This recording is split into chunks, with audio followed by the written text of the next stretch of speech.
Thank you very much, ma'am. With your permission, I would, and paucity of time, I think I'll be discussing the abstracts. I'll be combining a few abstracts. So since we have a few abstracts on endometrial cancer, so we'll be combining POTEC, the role of the role of radiation in serous cancers, modern versus old, and also about regional control in endometrial cancer in the upfront setting. So my I mean, I think we've been really flooded with level one evidence in the last 1.5 years, and we've got strengthened evidence and more clarity now to the role of radiation, to the dose and the particular indications. My first question would be to Dr. Sajal, who is here with me on the panel. Is Dr. Sajal there? Yeah, good evening, Dr. Bhavna. Hello. Dr. Sajal, I would just, based on the POTEC 3, I want to know what is the local practice. I mean, because I think we need to discuss these abstract in relation to us and how it affects our clinical practice at this point, right? So, how are you treating your patients of high risk stage 1, stage 2 endometrial cancer? Are you following the POTEC 3 module? On have you based your practice changed on the evidence in regards to the same? Yeah, right question. Since last couple of years, a lot of things are being happening in the field of carcinoma endometrium. If we see, I hope I'm audible. Yes, you are. Yeah. So initially, when the POTEC 3 came, and we thought chemotherapy has some role to play even in stage 1, stage 2 with high risk features. But now, once we have the update, so stage 1, stage 2 endometrial cancers, well differentiated endometrial carcinomas, we are treating with radiotherapy alone. And in stage 3 endometrial cancers or serous or clear cell variety, irrespective of stage, we definitely follow POTEC 3 trial protocol. One variation we do in our department, and I would like to have your comments as well as other experts' comments. POTEC 3 does adjuvant chemoradiation first. And what we have seen, probably stage 3 endometrial cancers are more of us having a systemic relapses.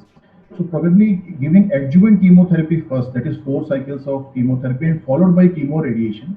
Probably the compliance of patients as far as chemotherapy is concerned is better.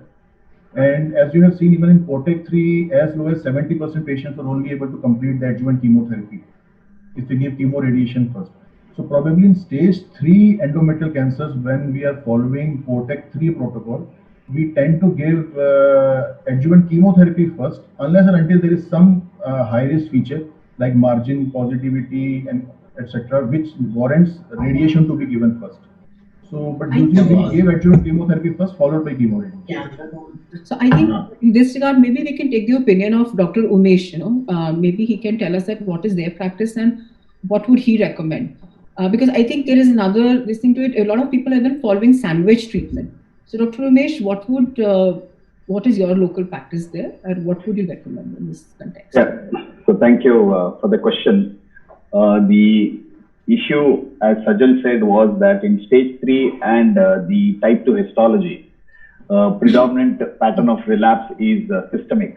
So a lot of people tend to finalize chemotherapy first in a multidisciplinary meeting. And we have been debating this for many years, even in Tata Hospital, that we should be giving loco-regional radiotherapy as well. But it was always a bargain between loco-regional control versus systemic control. So as Sajal said, for last many years, we have been practicing adjuvant chemo first, 4 cycles of paclitaxel, and followed by the pelvic radiation with or without brachy boost in these patients. But having said that, now POTEC 3 clearly shows that concomitant chemoradiation followed by adjuvant chemo would be a new standard. Having said that, the patterns of practice really has not yet changed across the world for stage 3 or for that matter type 2 histology endometrial cancers. I think it will take some more time for all the oncologists across the world to really shift to POTEC 3, and more so because GOG 258 results are also out. And what has happened is there is big confusion in the community between these two trials. But as Aditi presented, if you see carefully, the selection criteria are different. However, even in GOG 258, they were stage 3 post-op. And if you see both the abstracts or both the full papers together, surprisingly, in POTEC 3, the stage 3 outcome is 70%, whether you give radiation or chemoradiation. Whereas in GOG 258, it is only 58%. So there is a 10% inferior survival in GOG 258, whether you give adjuvant chemoradiation or adjuvant chemo. So there is some discussion which is happening as to why this inferior survival in patients of GOG 258, especially stage 3. For serous histology or the type 2 histology, definitely the abstract which showed that locoregional radiotherapy also is important for serous histology, because the patterns of relapse do suggest that they do have locoregional recurrence. This is very important, provided the surgery for serous histology upfront done is clean. What I mean is the surgery should be in the form of total abdominal hysterectomy with bilateral salpingo-oophorectomy, omentectomy, lymph node dissection, peritoneal sampling. Once this is done, then the adjuvant therapy really works in the form of chemo and radiation. But in our country, if you see, the patterns of practice are different. A lot of patients come with simple hysterectomy, and then the histology review shows that it is a serous histology, and then the surgery upfront is suboptimal. So these are the groups which really don't do well, both in terms of locoregional as well as systemic. So in those cases, we tend to give locoregional radiotherapy first, along with chemo, if possible, and then top it up with adjuvant chemo. Having said that, coming back to the two trials comparison, as I said, stage 3, there is a difference. But if you carefully see, the arm which is common to GOG 258 and POTEC 3 is chemoradiation. The protocol is more or less same. In POTEC 3, one arm is radiotherapy alone. In GOG 258, one arm is chemotherapy alone. So in principle, if you combine these two trials, it's a 3-arm trial: radiotherapy alone, concomitant chemoradiation, or adjuvant chemo alone. Let's say these are all high-risk patients. What if you go into details? Can I share the screen and show you one slide? Yes. So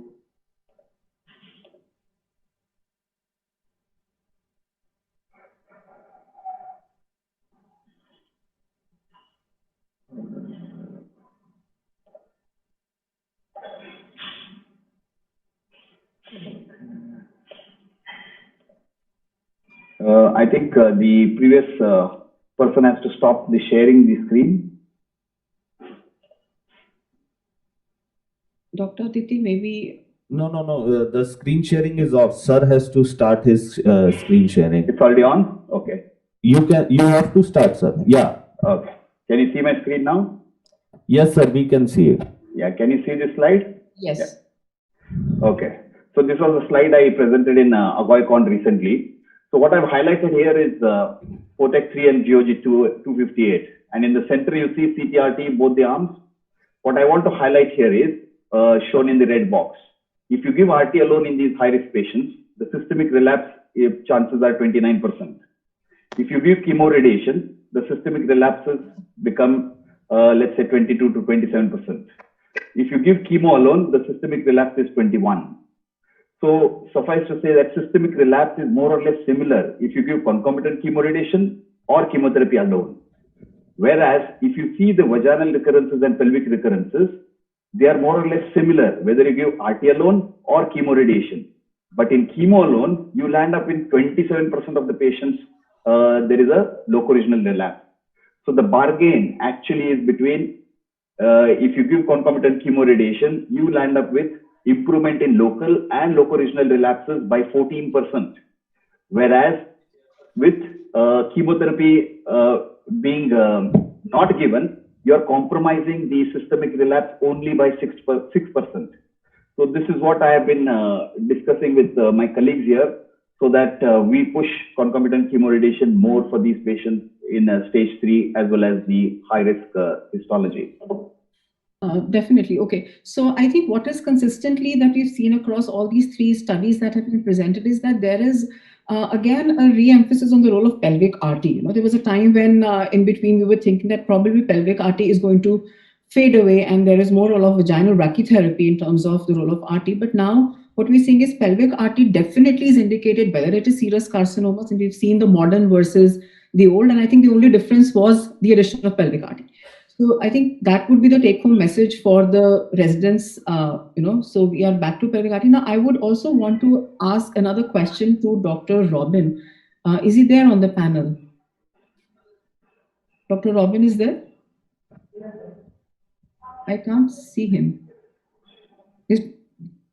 Okay, Dr. Meenakshi, maybe you can answer this. Hello? Hello. Yeah. Yeah, Meenakshi, I would just want to know that what is the chemo RT protocol that you are following? Because honestly, Dr. Umesh, maybe you can also give your input, Dr. Sajal, you too. And ma'am, Punita ma'am, even, what is your take on that? They are giving only 50 milligram of cisplatin twice in the whole, span of external beam radiation. Now, is that really going to make much of a difference?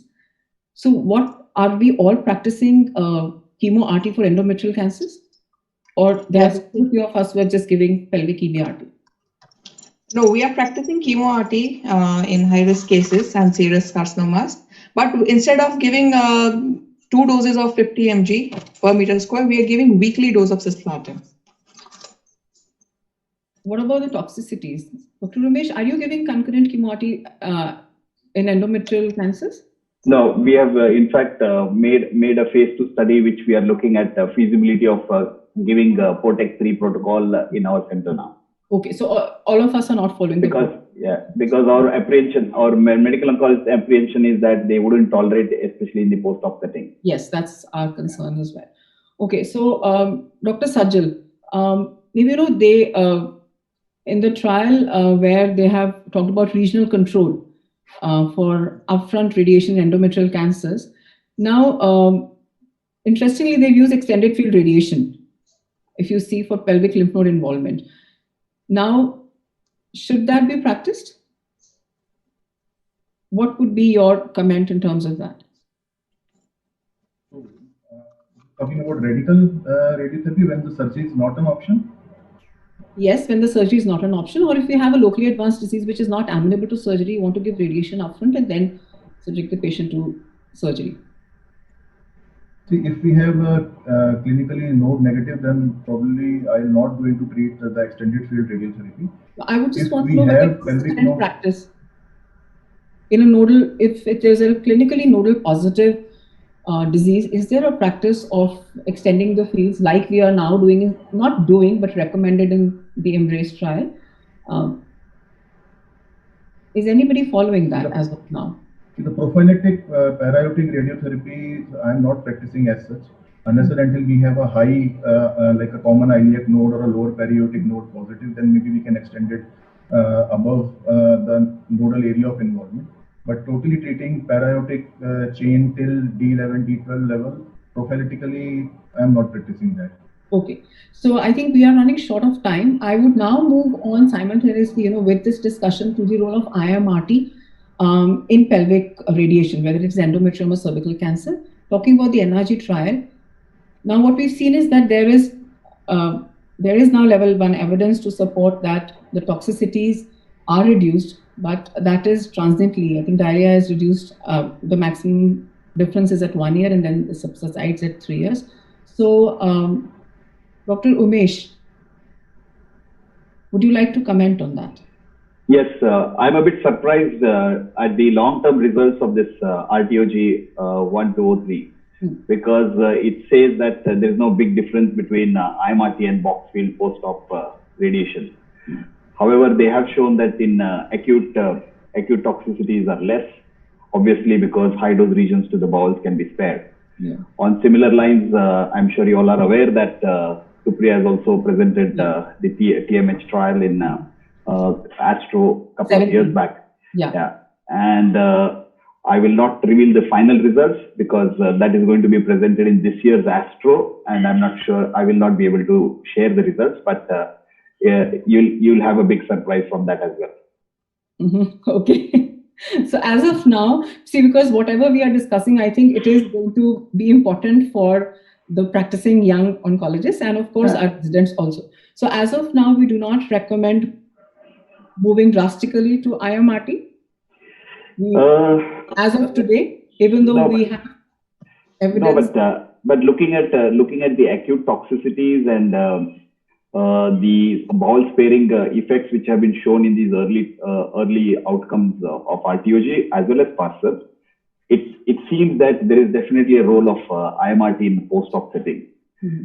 Having said that, let's say it may not be applicable across for all patients. Maybe in patients who had some small bowel complications during surgery, or patients have multiple pelvic surgeries, or patients have some small bowel intolerance, maybe those selected group of patients might benefit from sparing the bowel technique by IMRT. Okay. So now we'll be moving on to, now that we've discussed the role of IMRT, EBRT, and I think we'll move on the discussion to vaginal toxicity. Now, coming to vaginal toxicity and sexual outcomes, I think this is really an unaddressed issue. And this is definitely now a new OAR to be reported, and we have to address this issue. So I can see Dr. Robin there on the panel. Dr. Robin, what would your comment be? Yes, hello. What would your take be on this study? Now that we have increased information in terms of vaginal points, now we are trying to correlate vaginal toxicity with the dose. And of course, it has an outcome on the sexual outcomes. And I think this is quite an unaddressed issue. So would you like to comment on that? Look, in practice, it's not uncommon to see patients who come on follow-up and report symptoms of dyspareunia and often on bleeding because of pain. And when we examine these patients, we do encounter there is an signs of telangiectasia in the vagina, and sometimes fibrosis, the whitish picture coming. So the fibrosis and the tightening can be visible in these patients. So that obviously is a patient, though most of our patients, as in Indian practice would be, and also this study showed around 41% of the patient did not have sexual activity post their cancer treatments. And this is the same which we also see. The majority of the patients actually are not having sexual intercourse. So we may have to ask them to use dilators to maintain them, because the examinations also become difficult in these patients. The synecdoche and all sorts of problems do happen. Yes, because there's also some evidence which suggests that perhaps the dilators really may not be of much help. Dr. Meenakshi, hello, Dr. Meenakshi. Yeah, I can hear you. Yeah, Bhavna. Yes, Dr. Meenakshi, in your clinical practice, how important do you feel as a practitioner and as a lady to address these issues? Because I think a lot of our patients are quite inhibited. And again, coming back to the role of patient-reported outcomes that we've seen, in the NRG trial, I think it is extremely important, that we address these issues and we ask the patients to report these problems. Yeah, I certainly feel this is an unaddressed situation. And most of the patients, female patients, being a lady doctor, they come and tell us about these problems, having dyspareunia. And the results which are showing that the 48% of patients, they don't have any sexual activity or little sexual activity. It's maybe because of the dyspareunia or the difficulty in having that. So what I feel is this is a major concern which has to be addressed. And whatever treatment we are giving nowadays, like maybe the local creams, moisturizers or dilators, they are not much help. Excuse me. Hello. Yeah. Dr. Bhavna? Yes. Do we have to wind up? Hello? Hello? Hello?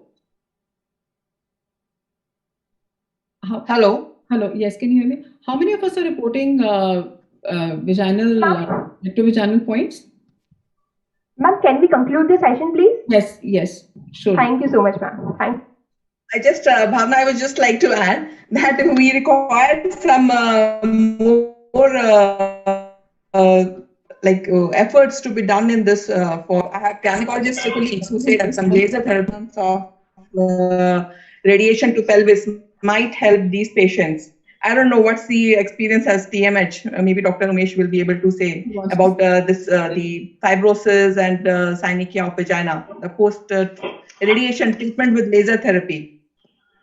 So my comment, there are two comments on this. One is there's a practice in the community that you have to address this issue only when they get this toxicity. I think it is more important that prevention is better than cure. So whoever sees the patient at first follow-up, you should insist on reviewing the patient by an occupational therapist. Start the vaginal dilatation exercises ASAP once the acute vaginal toxicities come down. And there is also a lot of thinking in the community that if the lady is sexually active, she need not go for vaginal dilatation. That's a wrong concept. And I must admit that sexual activity is a pleasure and not an exercise. So you should advise these women, especially young women, to go for vaginal dilatation early. At the same time, they also can have the regular sexual activity which they would go for. And as somebody said that 50% were not sexually active, that number will be very, very high in India. But having said that, we need to push this more into the community so that these women will have a better quality of life in terms of vaginal toxicities. I think we've been asked to conclude the session. Dr. Punita, ma'am, may we just conclude it now? Hello? Okay, thank you. I think we'll stop here. Yeah. Thank you very much. Thank you very much. Thank you. Bye-bye. Thank you very much. Thank you very much.